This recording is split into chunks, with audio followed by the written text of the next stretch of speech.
Yeah, so the question that we're talking pretty much based on you on the loneliness of youth today, and the way I answered was that from broken families. That from many different broken families, we see kids who are lonely, who don't know their place in life, and don't know their identity, and don't know where they're at. So the big thing on that I said was broken families is a huge part of loneliness because they don't have a mom, or some don't have a dad, or there's just, and so they're looking for other things in their loneliness. And the answer to the second part is how can us as men of God and us even as women of God and leaders step into the gap? Is I feel like we can step into the gap and fill the gap of the whole that even we see even see it spiritually and biblically, to fill the gap. So I think those are the huge thing about being lonely is that us as men of God need to fill into the gap to where they're not going to feel lonely, but to where they're going to feel welcome and loved, and knowing that their loneliness they feel isn't from just a broken family, isn't from um, yeah, it's lonely, but at the same time, Jesus is there and ultimately lead them towards the cross of Christ into the gospel and fill the gap.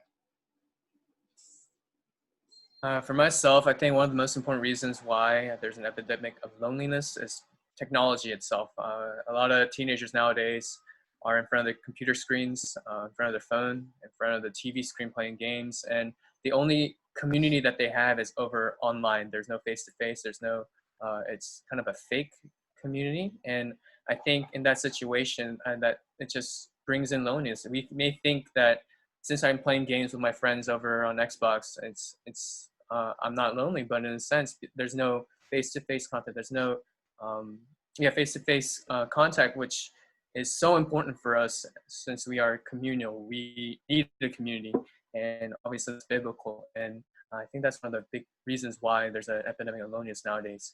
As a youth leader, I think the way we can relate to this is be able to understand the situation and to be able to create a place where these teenagers will gather together and be able to understand how important it is to have a community that's together, that's face to face. And also we can use obviously technology to be able to do stuff online like we're doing now, but just to be able to build a community, I think is really important for youth leaders to do.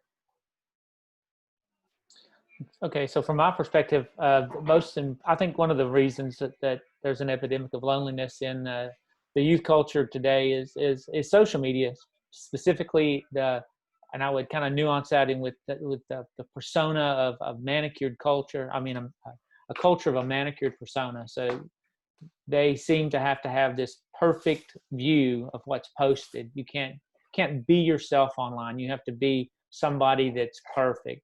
And that really has closed the door to a lot of youth of actually being who they really are, showing who they really are online. And I think as a youth leader, the thing that we can do to help them, youth leaders across the board, is really one is to show them that who they are in Christ. I think that's the most important thing we can do for them, is to remind them of their value to Christ, and not that's who they are, not this persona that they've tried to build themselves. But secondly, we can just befriend them and show them who they are is valuable to us, and we can introduce them to other members of our church, try to get other folks facilitated it with take an interest in their life.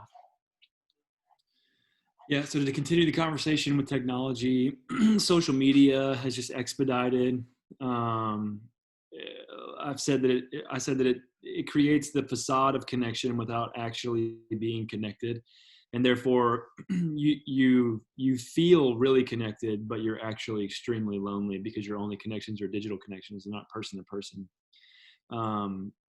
And so just as I'm thinking, even in this 10 seconds, probably one of the best things the church could do is provide students with real relationships.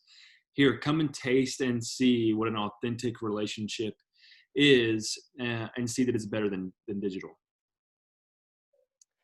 Yeah, and to finalize that conversation, one with social media, I think that's one of the biggest epidemics for loneliness there, is that we see, as in Gen Z book talked about, the FOMO idea, the fear of missing out, where they see their friends are participating in all these different parties or events and they're not invited to it. So then it creates a loneliness there.